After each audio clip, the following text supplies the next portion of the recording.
akkana faraan maammeen kun saahiba keetii maaliif dubbii tana hundaa waan inni na godhee deemee waan shakkii irraa qabdu waan shakkii qabdu kana keessatti ni qabda. Shakkii wanni ni qabu.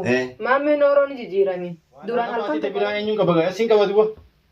Anda qabdu wayinje. Duboore alaa qabaati tabiraan guyyaatti birte kana ayyatte kana amma dubbii qaba. Oromia ansinin bona.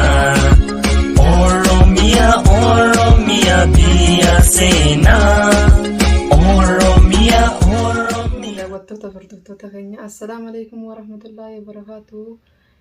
Chaanaara maammee Oroo akkuma gaarra walitti dachaanee siniin jenna.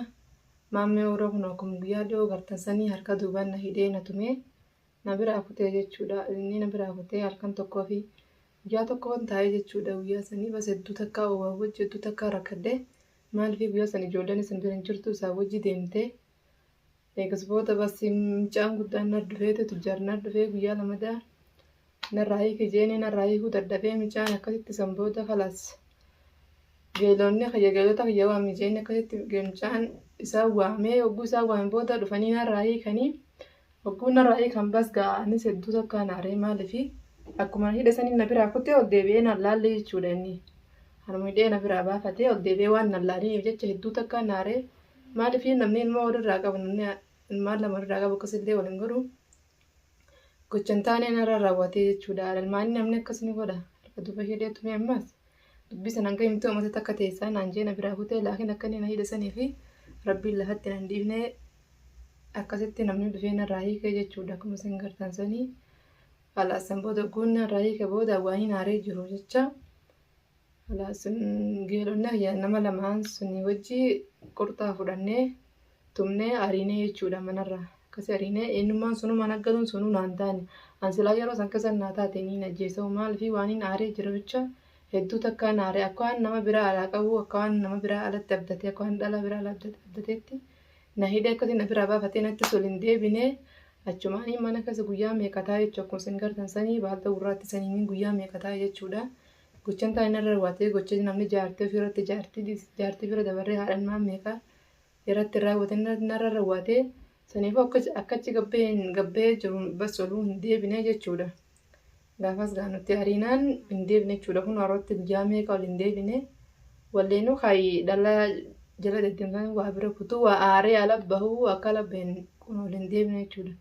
Saniifuu kaarra saahiba isaarra bilbileetiin saahiba isaatiin bakka inni jiru barbaaditi mee dubbii teenya tana barii yeroo hunda inni kan dhufe dhiiroo. Eenyu?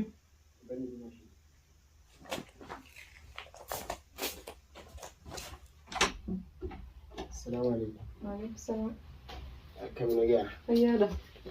Amas maan barbaadu jira tattaa. Akkamiti. Nagaa wallah. Afattaa isaa. Namni nagaa. Hai Dimash. Akkam nagaa. Fayyaadha. Taata. Taata faddaati. Fayyaadha.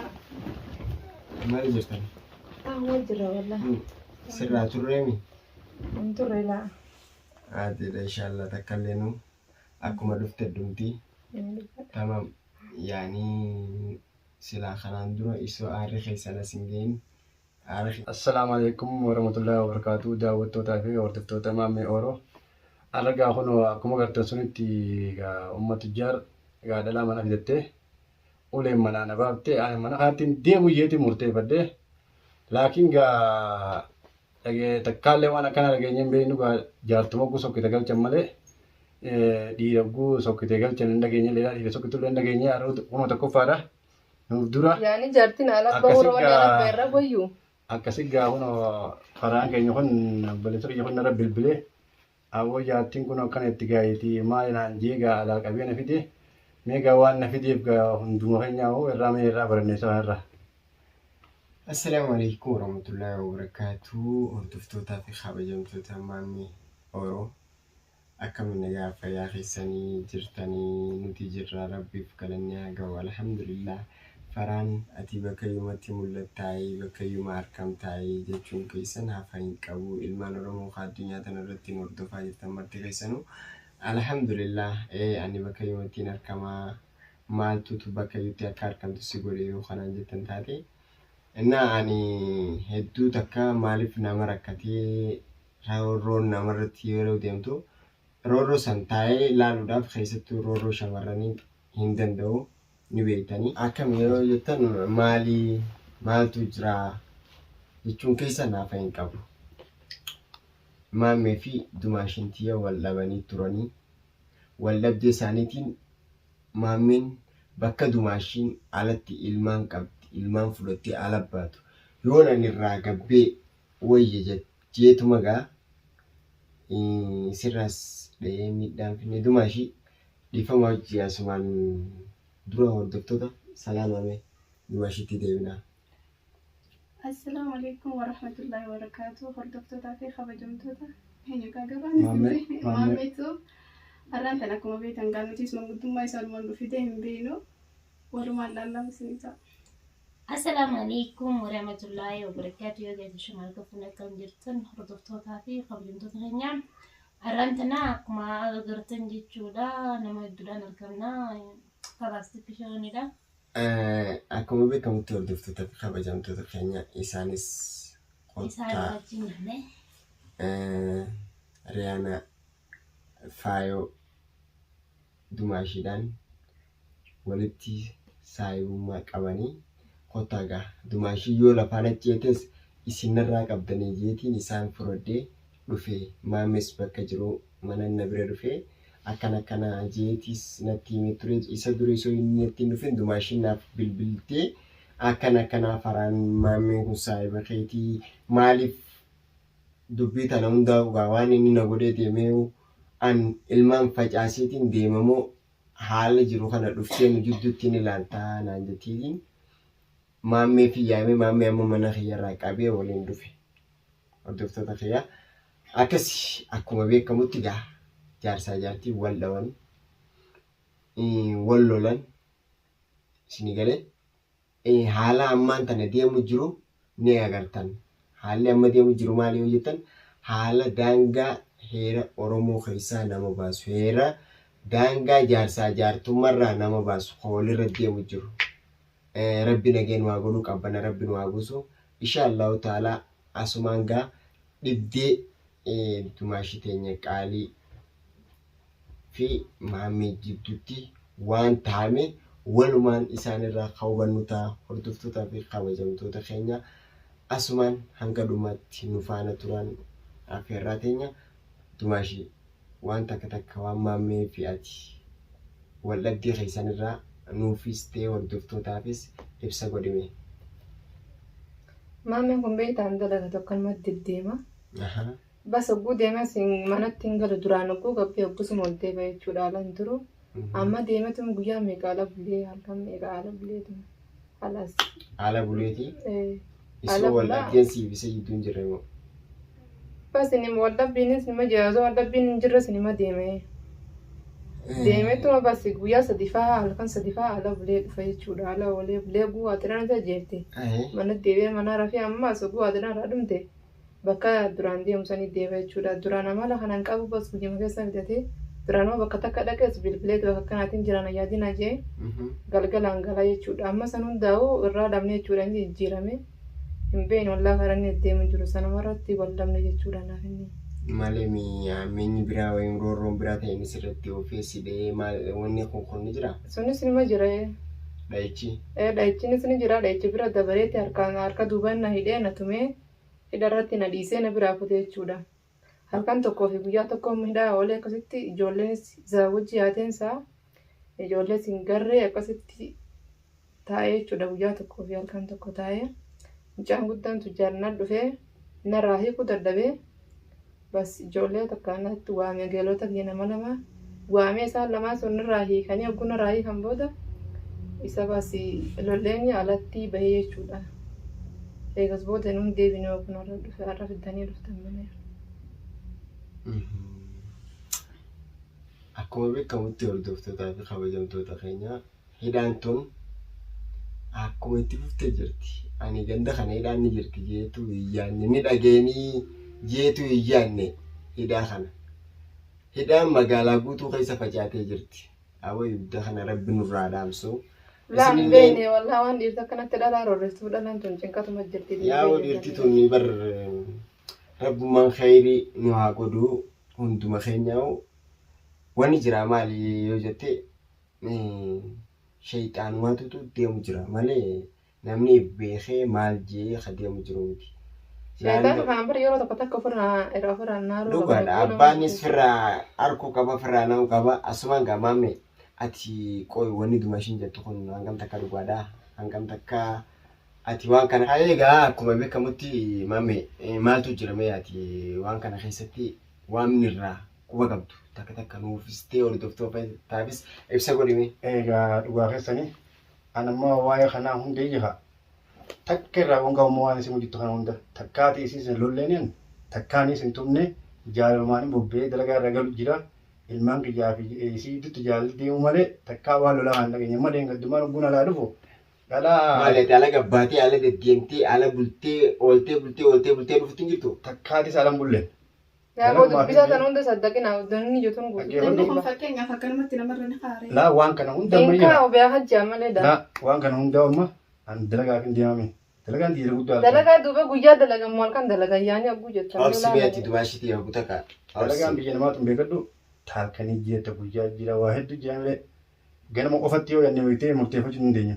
Waan sun taateefu dalagaa halkanii talaan dalagaa saalaa haruuta tokko beektee halkan ogguun hin deemee guyyaa amma maal jettee dhalaa gurgurtaa. Dhalaa tana guban qabuun dalagaa bobbeetiin galu deemee. Mashaakil amma takkanaaf isin hin godhama. Dhugaadha dhalaa birii jechuun ammaan tana keessattuu dhalaan jaarsa namaa malee shabaaba lafa jiru laalaan jirtu. Dhalaanis tarabbiin tiyyaa miti jee balbalchee magaalaa keessa gadhiise. Sigalee dumaashiinis waanuma jira waanuma magaalaa keessa deemu jira dhageessee dhufanii itti himaniiti akka ati ishii shakkii biraa keessa galtu. Suma haala bubbulu bakka deemtutti asiin jira waan akkanarraa hin jira nayyaatiin jettee yoo bilbiluu fi baatte dhugaadha si shakkuu dandeessi. Ni jijjiirame bar duraan dalagaa akkuu dalagaa sinima galaa amma galuun ni dhiisee nama biyya keessa akkuu jijjiirame maanta jijjiira yaani. Dhalaa tan amma waan namni jeen fudhachuun qabdu fa'a. Yoo magaalaan akkas taate waan namni jeen barsiisa anaa akkuu jiraami. Ati dirqama itti yaaddee jijjiiramtee akka duraan irraa. bilbiltee fi bakka dalagaa jiraattis yoo zaansi kuttis bilbiltee fi akkana waan akkanaati zaatu warra dawaamni na dheeraadha. Dawama lama na godhani waan akkanaa jira. Nani fakkina hanqaan dhufu na yaadin yoo jettee isiin yaada biraa keessan galtu. Ooltee bultee hoggaa dhuftee. Caaluma jettee mana kana seentee raftee haatee tuma ammaas yeroo deemtu isiin tun dhalaadha maaltu itti dhageema. Takkaa to'an alaas hin bullan dalagaan na bulchitee dalagaan na bulchitee tiimii. Dalagaan sabbi takka illee hin jiru dalagaa takka dalaguutti hin jiru beekaa sin hin jiru. Akkana dalagaa irra na tursiisee gaarra uzninis hin baane zaan hin baane maal jee guun tiimees. Oggusniif haanuma jettee ogguun hangaleessa takkaa gaarabshaa amma isiin oofuu jirtu kana amma jettee isinii mantu kana. Rabshumaa takkaa hin dhageenye jaaluma teenyaan dalagee galu jira maleen. Lola gummaa deengaddumaan ogguun handuufi haa dhalaa as keessee dhala wajjin. Ulee guurratee sinitti naafaan ba'an malee. Awwaaluma lola jaanu takkaan dhageenye isiis hin tumne. Yaa obboleessa kiyya dhageeffadhu magaalaan guutuun garagaltee jirti. Magaalaan guutuun haala namni mataa irraa qabatu keessa jira. Dhageeffadhu bultuuma namaa tana walitti deebisnee khayrii jaarsaa jaartii jidduu yaannaanis zabana kana sharrii namatti ta'aa jirti. Tamam uleen magaalaa tana keessatti ulee dhibba takkaatutu nuti as bee akkana nu jala dhaabbata. Maal yoo jette nuti gaa khayruma jaarsuma jaartii walitti galchuudha jaarsuma jaartii walitti nagee godhuudhaaf. Dhalaan kana keessatti akka jireenyi namaa san hin tasgabboon akka jaarsaa jaartiin tasgabbiidhaan wajjin jiran ta'e ibidashitu jirtu keessattuu harki caalan dhalaadha. Sigalee ati kana yoo firraa yaaddee firraa beektee waan kana la ala deemee maal jechuurra taanii wajjin maal jechuurra jaartuma tiyyaan na qabata jettee jaartii ta'e haaluma duraanii yoo isii ol deebitee tattabachiistee maal goote jaartiin ta'e gaafa si shakkitee shakkii biraa keessa galtuun qabdu dhibbaa dhibbatti. Sigalee kanaafuu isii harka hudduu duubatti ta'e mana kana keessatti isii tumte haatee isii biraa deemtee mana kana keessa hoggaa bulte ati maaltu si dhageema. Awoo hidhaa tanaa sammaan takkaatu rabbiin irraa qabu gaazee hidhaa tanaa takkaan dhageenye isii loluu sin dhageenye amma magaalaa wal tanaa sarara waan qabu bubbee galuu malee guyyaa dhugaanii isaa bahee. Yaani hidhaa fitumaan tun kijibachuu deemta dalaga maan dalagu sunu takka hin jirtu faa dalagaa takka dalaguutti hin jirtu dalagaa saala aruusa diimaan aruusni sun walleen aruusa keetii malee saala aruusa dalaguutti hin jirtu wannumaa dalagu takka illee hin jirtu dalagaa takkaatu seenteen beektu ni kijibda malee dalagaa takka dalaguutti hin jirtu beekaa jetta. La takkaa ansiin sin lolle dalagaa irraa takkaan hamne ilmaan kiyya kana achaan fi gujjira Bas takkaatu. la dhugaa himanu watini kijibda tanafa mala yaare dalaga da jire. yaa oomee dhageeffadha isin lachuutu dumaashi atis dhugaa kee dhugaa harkatti dhugaa irratti numa fayyida si galee inni kun abbaa Inni ilmaan dhugaa baatu dide haa akkamitti dhugaa baatu dide wanni tun kijibachu jira bar yaani akkamitti haa kijibachu. uumaa miira keessa haasa'u kanaa kana dhiisiti isinis ifiif walaaqeessuun gaarii miti tamam waliif dhagiyaa waliin deemuudha qabda jaartii laanna'uu mana abbuma manaatu manaan deema tamam jaartiinis gaa jaartiin teetis yoo si gorsitee yoo haala kanaan deemna haala kana akkana taane yoo sin jettee kasi gorsitu taate laanna'uu taayisii dhiistee ta'e qofaan deemuunis rakkoodha saniifuu obboleessa kiyya dhugaan jirtu agartee miti waan jira tana sanii jira jetteetuma fayyaa jaartii teetii barbaanna tamam jaartii ta'e fayyifachuu nuu miti amma nuti hasifinne mana kee sifinnee jaartii ta'e wajjin waan siif jaartii ta'e jidduu jirtu laallee isin bira deebina ka jaartii ta'e akka fayyidu jaartii ta'e akka isin gammaddu ka godhu suma. Fayyaa ta'e dhugaa dhagaa yoon takkaa isii tana tuqee takkaa isii lole amma waanuma dheengadde era naalufte kana qofa gabarachuu malee an takkaa lolachi duraas hin dhageenye. Ta'een gadda hamusi lola sariya saniif tana dubbattaa miti yan dubbattu yaani tiyya waanin ta'een dubbattu teemmoo yan gadda nu ala sariya saniif dubbattaa mire dura tiyya san baasi tamam. Anaara ilmaan akkasi guyyaa meeqaan hiitee guyyaa mee akkasitti yeroo nama jirtu yeroo wati halkan tokko fi guyyaa tokko baalta gurraatti saniin taa'ee jechuudha. Amata tokko ta'e sanaan jette jechuudha. Maaliif ijoolles fuutee deemte akkanarraa ni himne.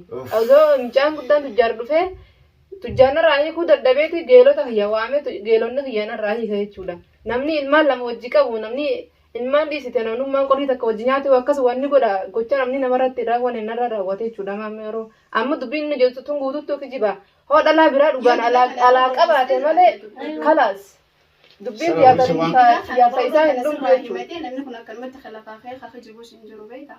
Salumaafuu adummaanuu waan jira. Haqa jaarsaa jaartiidha harbee horabbuma. Haqa jaarsaa jaartii qabee horabbuma.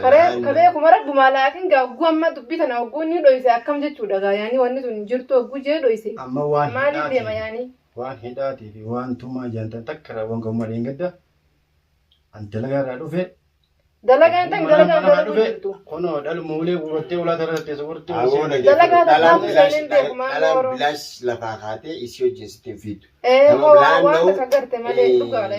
Harki anna bareedu nuus osoo jaanii atis yoo isii miidhaa jiraattes har'a miidhaa teessan gaa har'a jaartii xiyyanaan miidhee maal jettee yoo ol baaftee nutti simuu sodaatte hordoftoota keetittis ibsachuu sodaatte habibi dhageessa fayyaa jaartii teetii sumaa fi jaartii teetii beeka si galee haqa jaarsaa fi jaartii kan beeku rabbii haaliqa saniifuu arraan tanaati abbaa maatiiti akkasimi maatii ilmaan waliin qabdan waan san taateefu kabajaa jaartii teetii yoo ati eeydeef haalagaa eegaaf yoo kabajaa ta'e isiin si eeyde namni alaa si kabaja jaarsi jaartiin ala kabajama jaartiin jaarsaan mana kabajamti si galee waan san taateefu inshallah taala hamtu rabbii isinirraa haa qabu tamam jaartii ta'e yoo itti balleessites badii jaarsaa jaartii ol ka'e mataa dhungadhu miila dhungadhu. Allah dubbii sana na bartan malee mataa na dhungatee waan takka illee nan godhu.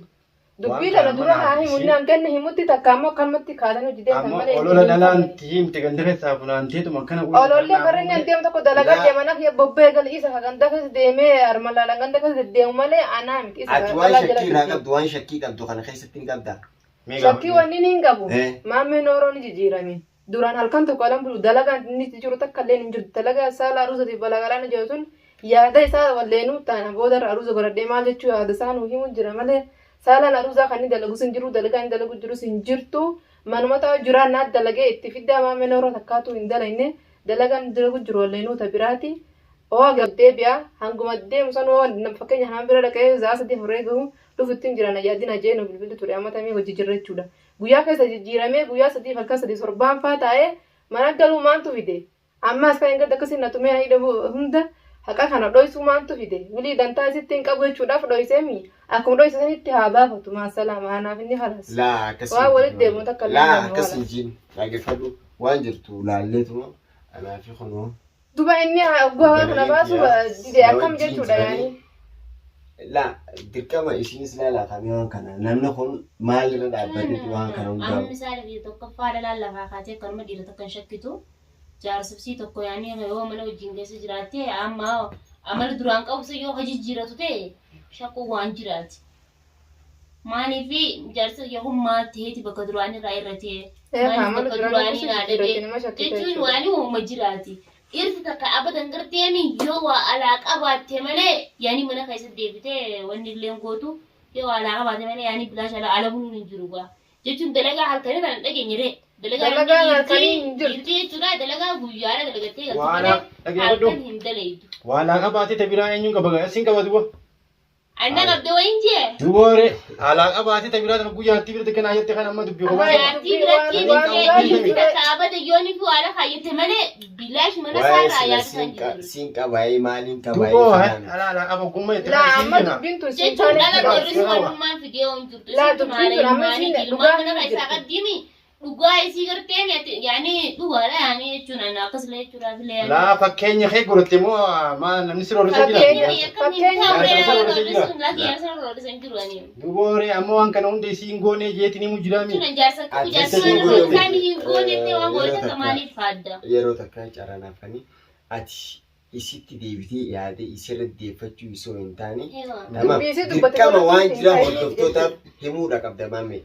Laannoo waan si fudhachiisa waan nu fudhachiisa waan hordoftoota fudhachiisa tana jira jettee lafa kaa'u dirqama keeti si galee laannoo akkanuma lafaa kaatee maal jettee hoggaa waan dila takka maal jechuudha. Laa waan kana hunda waan hin qabne amma olola alaa guuranii guyyaa. Kalaas gajaartitee sirra haayee. waan hin qabne Narra haa'u itti gartuuti. Waan takka amma taniin taniin balleessin qabu. ana sirra kaa'an jire wanni ni sirra kaa'e takka illee hin jirtu maamii yeroo. Jibbisa kee abannan siin jibbeetiin jeeti takka na himi kalas kophaati yabayeetiin hin jiraadda. Wannummaa ati dubbitan taakaa hin jibbee nama alaa qabda malee waan biraatti hin jiraadda. Dubartiitiya dhiifama wajjin ati arragaa ka'ii maammii wayim sibiila wayim muka fudhadhu asi babbasheessi aara waan ati itti aarte irraa bayyoo siin jenne tamam nutis heera jaarsaa jaartummaa san keessaa baaneeti roorroo biraa keessa seenna ifiif yakkamaadha nutis si galee ati dhugaa siif jaarsa kee jiddu jirtu atis ni beektaa tamam laannoo dhugaadha jaartiin tajaarsi godheef cinaa hambifachaatuma hanga tokko irraa tana jettee himatti malee. Anillee bara xarafaa sinii dhaye malee dhugaadha wanni jiraanii jirti. Xarafaa tanaa himuu dida gunni waan akka himuu dida akkamitti dhumatti dubbiin dura laalaare yaa. Wanni jiraanuma jirti argu jirra tamam harki hanna bare tolu sosoo jaanii inshaallahu taala arrammoo nuuf jii tamam isaaf isoon taane nuuf jiiti irra nuuf dabri tamam amma boodallee yoo ka inni si deebi'u taate bilbillee hiyya haati qabdu sa'a bilbila inni rakkoo waan takka ol jee haala duraanii kanarraa jijjiirama fide bilbila hiyya naaf godhi tamam anis as keessaan jira rakkina kee hin barbaadu rakkinni kee rakkina kiyya atiis obboleettiitiyya inninis obboleessa kiyya kanaafu inshaallahu taala hamtuu rabbii isinirraa haa qabu tamam warra wajjin warra wajjin horu wajjin dagaagu rabbii sinaa taayisu jettee namaatis dumaa ishee firraachi kaaye. Jettee namaati mitaan amma yaani akka feetan jettanuu hanganni dubbii tana haqa himutti nima baha malee maamii yeroo mana kana keessaa takkaan isaa dhiisee baha takkaan immoo baha malee. Akkuma natti himatte sanii dhiisi gaamma. Hayyee dhugaan sinimami roorroo isiin dila kana himatte kanarraa. Waan takka irraa waan dubbanne falas. Bartanii fi eegas booda namni kun namni walitti nama araarsu dhufe waan takka irraa hubatee waliin nama araarsa. Sah sanumaafuu akkama waan takka baroon akkan kana illee himatte kanarraa akka illee nuti inni illee osoo nuti wajjin jirru isii wajjin isaa wajjin dhufnee akkana haja'u taate ati illee san roorroo isii keessa baruufi qabda. Mush akkanuma lafaa kee itti araaramee osoo hin taane. Anu fudhadhuu haan yaani osoo nama fudhadhaan jechuun hin fudhadhuu haan. Dubbisa kanatu yaani naan taane maaliif oguu haa takka irraa waan takka hin jirtu jee cal jee deemi. Haina jirti inni wayii ta'uu fi to'annaa ta'u jiraare maammee yeroo. Namni jira malee inni miidhamu jira. Adees dhuguma jirtu san himi. Barre dhageessama. Akka eega dhugaan. Garama anuma uumame azzabuudhaaf agarra. Laa azaboo sun ta'e amma dhaggeeffadhu. Dhalaa roorroo dila kana hin dandeessu dhugatti yoo himne. Amma waan tokko isin uume. Roorroo dila kana siif baaddattee gizee har'aan tana gizee isiin fuula namaa dura baatee sitti himattee waan dila kana haasoyte namni kun akkanumatti lafaa keeka himatu hin jiru maama. Yaani kalaas isa maamee ooroo irra deddeebitanii kadhatina wanni kadhataniif takka illee hin jiru maamee ooroo kalaas narraa bahu kalaas. لا دو عشان كسين جنيتي واني كان جانا خير إن شاء الله. لا درد الديزاني ما فرنا. على بين سيساتو قد جنيتي وانتي يمشي جراتي على لا أنت كم مجموعة سنة في دالة تيسان بولتي تيسان فينا ملء مش سنة أو كم تدفني على جبهم فين. مالف أكو مجال كمان عندي نتخيسي بالبلاني وتسنتي ناف كمان. Oromia ansinin bona Oromia biya sena Oromia